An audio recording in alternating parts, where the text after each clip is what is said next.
Peak education में खुश आमदीद। दोस्तों, अगर आप चैनल पर नए हैं तो चैनल को लाइक और सब्सक्राइब करें।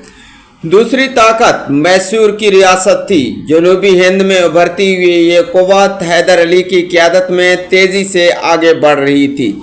एक आम सिपाही से सफ़र शुरू करके हैदर अली ने अपनी सलाहियत, हिकमत अमली और बुलंद हौसलगी से मैसूर का तख्त हासिल किया।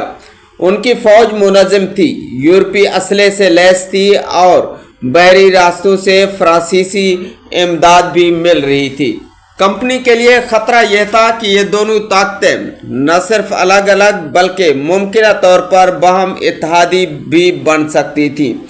मराठे शुमाल और मगरब में दबाव डाल सकते थे, जबकि मैसूर जनूब से हमला कर सकता था। इस सूरत में बंगाल, जो कंपनी के लिए दौलत और वसाइल का सबसे बड़ा जरिया था, गैर महफूज हो सकता था। ईस्ट इंडिया कंपनी ने महसूस किया कि अब उन्हें अपनी अस्करी और सियासी ताकत दिखानी होगी, लेकिन एक मसला ये था कि बंगाल और कलकत्ता में उनका इंतज़ामी ढांचा अभी पूरी तरह मुस्तहकम नहीं हुआ था। महसूलात के निज़ाम में बदनज़मी थी, फ़ौज के कई हिस्से मुंतशिर थे और मुकामी रियासतों में कंपनी के खिलाफ नाराज़गी बढ़ रही थी। दूसरी तरफ मैसूर में हैदर अली अपनी हुकूमत को मजबूत कर रहे थे। वो न सिर्फ मराठों से टकरा सकते थे बल्कि यूरोपी ताकतों से भी मेल जोल बढ़ा सकते थे। फ्रांसीसियों से उनका ताउन अंग्रेज़ों के लिए मज़ीद तशवीश का बायस था, क्योंकि पलासी और वांडीवाश की लड़ाइयों ने पहले ही जाहिर कर दिया था कि यूरोपी रकाबत हिंदुस्तान की सियासत को किस कदर पेचीदा बना सकती है।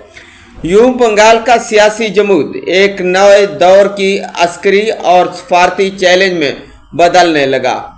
कंपनी जानती थी कि अगर वक्त पर कदम न उठाए गए तो जनूब से उठने वाला तूफान उनकी बुनियादें हिला देगा। जब ईस्ट इंडिया कंपनी बंगाल में अपनी गिरफ्त मजबूत करने की कोशिश कर रही थी, उसी दौरान जनूबी हिंद में एक नया खिलाड़ी तेज़ी से उभर रहा था, जिसका नाम था हैदर अली।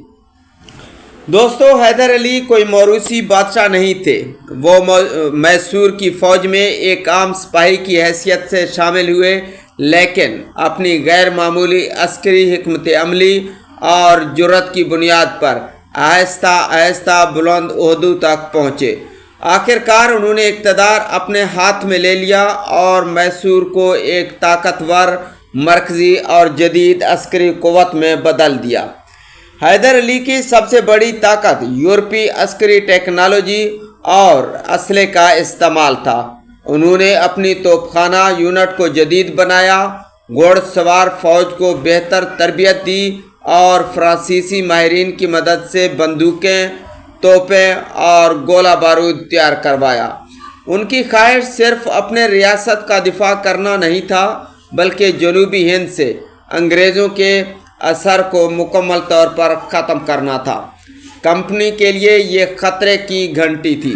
जनूबी हिंद में अंग्रेज़ों का सबसे बड़ा मरकज़ मद्रास, मौजूदा चेन्नई था।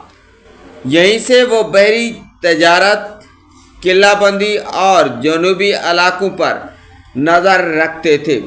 हैदर अली जानते थे कि अगर मद्रास पर दबाव डाला जाए तो अंग्रेज़ों की जनूबी ताकत कमज़ोर हो सकती है।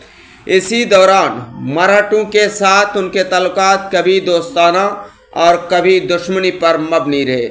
मराठों से सुलह के बाद हैदर ने अपनी तवज्जो अंग्रेज़ों पर मरकूज़ की। वो जानते थे कि बंगाल में कंपनी मसरूफ़ है और ये जनूब में दबाव डालने का बेहतरीन वक्त है।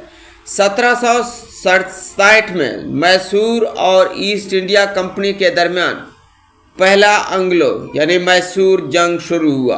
1767 में हैदर अली ने तेज़ और गैर मुतवक्के फ़ौजी हिकमत अमली अपना ली। उन्होंने अंग्रेज़ों के किलों तक घेराव कर लिया और कंपनी को हैरान कर दिया। उनकी फ़ौज ने कई मौके पर अंग्रेज़ी दस्तों को शिकस्त दी اور مدراس کے دروازے تک پہنچ گئے۔ انگریز ششدر رہ گئے۔ وہ یہ امید کر رہے تھے کہ حیدر علی شمال کی طرف سے آہستہ آہستہ بڑھیں گے، لیکن انہوں نے سیدھا ساحلی حکمت عملی کے مراکز پر حملہ کر دیا۔